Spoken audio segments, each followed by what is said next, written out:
It is Indiana in the Morning, presented by First Commonwealth Bank, WCCS 101.1 FM and AM 1160. We're going Facebook Live with this one, so if you'd like to watch it on our 1160 WCCS Facebook page, by all means, you can do that. And you get to see the smiling faces of Matt Genchur and Dr., let me see if I got it right, Katie or Kate Farnsworth? Katie. Katie. Very good. Good to meet you. Good to meet you too. And Matt, good to see you again. And we're talking stormwater. And from two fronts, there are actually, you've got an event coming up this week that you want to make people know about. That's right. And then we want to talk about the overall group itself. And Dr. Farnsworth, I should explain, is with IUP's Geoscience Department. So she's going to bring her expertise on that. So Matt, what is this event coming up? Yeah, so it's an event we've actually held in the last couple of years, but we wanted to try to see if we could reach out and get a few more folks to show up to. So it's called Flooding Flowers and French Drains, Dealing with Excess Water When It Rains. And the intent is really to for residents of all ages to come and learn about things they can do on their property to help maybe some of their own stormwater and flooding concerns, and certainly anything they do on their property is going to hopefully positively impact the folks downstream of them as well. Yeah, and so this is going to be on Saturday, correct? Yes, this is Saturday, May 19th, from 10 to 11:30, excuse me, at the White Township Municipal Building on Indian Springs Road. That's the formal event. There will be speakers during that time, but we are going to have other folks set up there with displays. Of note this year, we have, from Armstrong County, we have what is called their mobile environmental displays. That's a lot of lab-based environmental water activities. It's a mobile trailer they're bringing in. We've got that brought in this year.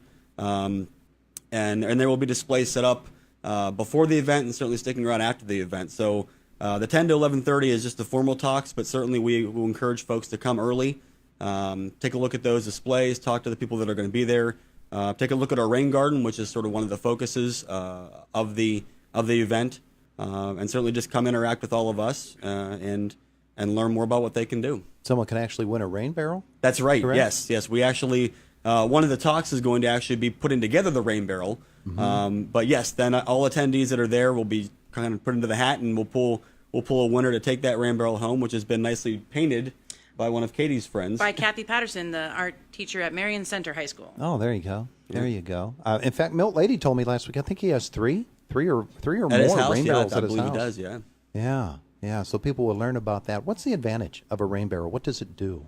So essentially what it does is that it's meant to capture the rain coming off of the roof through a downspout.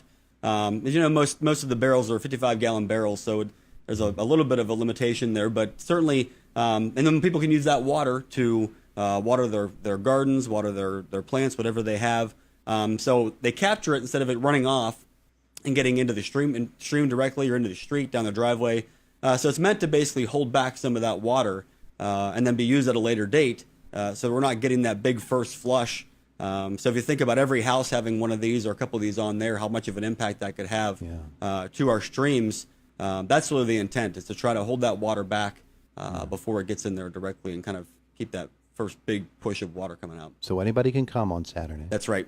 Nope. Have to be a White Township resident? Nope. No pre-registration, no fee, no limitation on where you live or where you can come from. And it's at what time? 9:30? That's at 10 to 11:30. 10 to 11:30. Yep. At the White Township Municipal Building. Correct. All right. And if you get this particular rain barrel, it's a piece of art as well. It's Katie. beautifully painted with sunflowers and frogs There you go. and raindrops. It's great. There you go. All right. Well, let's talk a little bit about the Stormwater Education Partnership, what it is, what it does, and what its big chief concerns are. Katie, I know you're very involved in the group.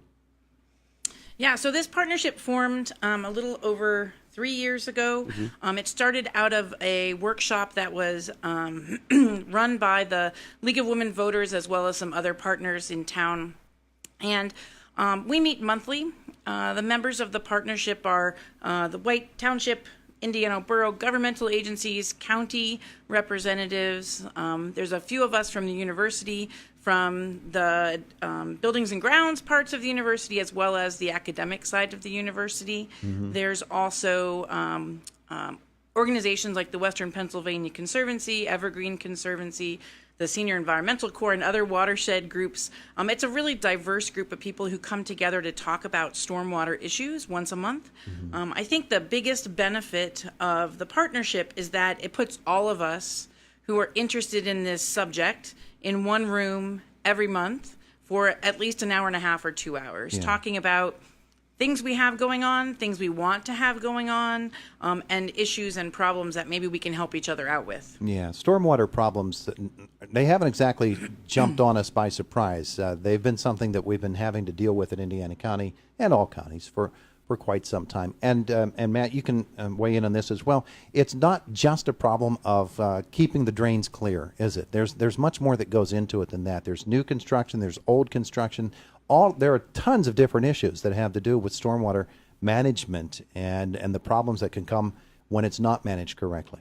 That's right, yeah. And as you mentioned, this isn't a new problem. I mean, we have documented case studies and work that's been done from the 70s, the 60s on flooding in the borough, flooding to come out in the township, and we're learning from things. When we started engineering stormwater systems back in the 60s and 70s, we had a different thought process of how to handle that water.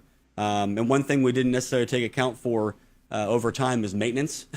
You build a facility, you build a big pond, you design it to a certain standard, and then you just kind of let it go. Well, when you let it go, it fails to function that same way over 10, 15, 20 years. So we're learning a lot about that. So now we're revising some of our regulations to encourage different types of stormwater management, more of the infiltration that we talked about earlier, as opposed to just kind of hold it back or try and manage that first big flush. It's really just try to manage all the water on the site as best we can so it doesn't get to the stream and doesn't cause flooding problems for residents that live along those stream corridors. Yeah. And Katie, of course, with your involvement with IUP and with this particular group, you know that when flooding occurs, there are other issues that pile on top of it, because flooding it might be the one thing that calls attention, but then you see, okay, well then what are the lines like underneath? Where are the dredging issues? Where are these factors that are going to maybe help us out next time if we handle them now?